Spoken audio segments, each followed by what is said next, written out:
দাদা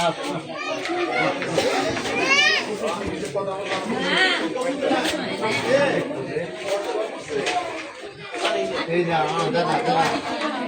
দাদা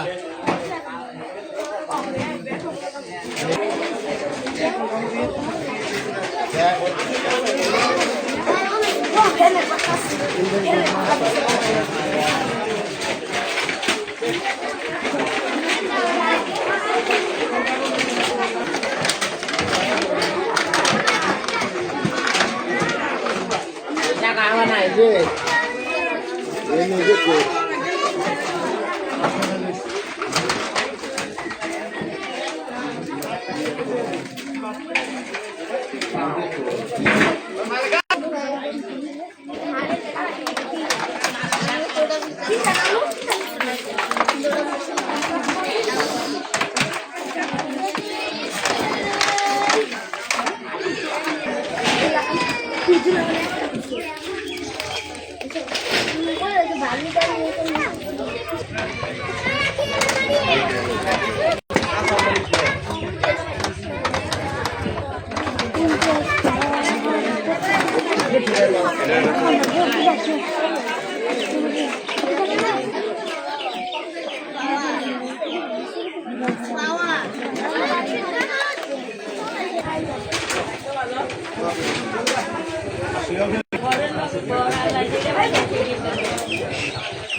আসসালামু আলাইকুম। আমি মোহাম্মদ শাহরুখ হোসেন।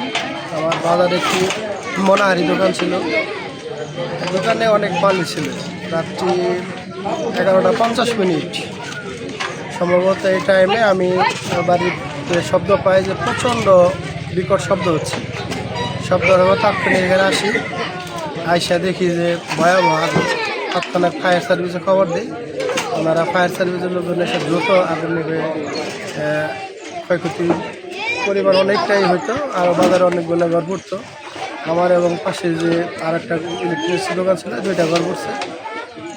ক্ষতির পরিমাণ অনেক। আসলে এগুলো বইলে হিসাব করা যাবে না। মনাহারি দোকান, এখানে প্রায় 18-20 লাখ টাকার মালামাল ছিল। আপনার দাবি কি এখন? আমার এখন আল্লাহর রহমতে আল্লাহ এখন যেভাবে হয় সেটাই দাবি। এখানে আমি দাবি কার কাছে করবো? দাবি হাসিল করার হিসেবে আগুনের সূত্রপাত কীভাবে হয়েছে? সূত্রপাত এখন তো প্রাথমিকভাবে এখানে তো ইলেকট্রিক ছাড়া, কারেন্ট ছাড়া কিছু হওয়ার সম্ভাবনা নাই। কারণ এখানে হয়তো বৈদ্যুতিক শর্ট সার্কিট থেকে হয়েছে, যেহেতু দেখি নাই এইভাবে আর ধারণা করতে পারতেছি না। হয়তো অন্য কোনো হতে পারে। কিন্তু যেখানে আগুন লাগছে সেখানে বৈদ্যুতিক কোনো তার ছিল, যেখানে এসে প্রথম আগুন দিচ্ছে। আপনি কি আগে সন্দেহ করেন? না, আমি কাউকে সন্দেহ করি। ঠিক আছে, ধন্যবাদ।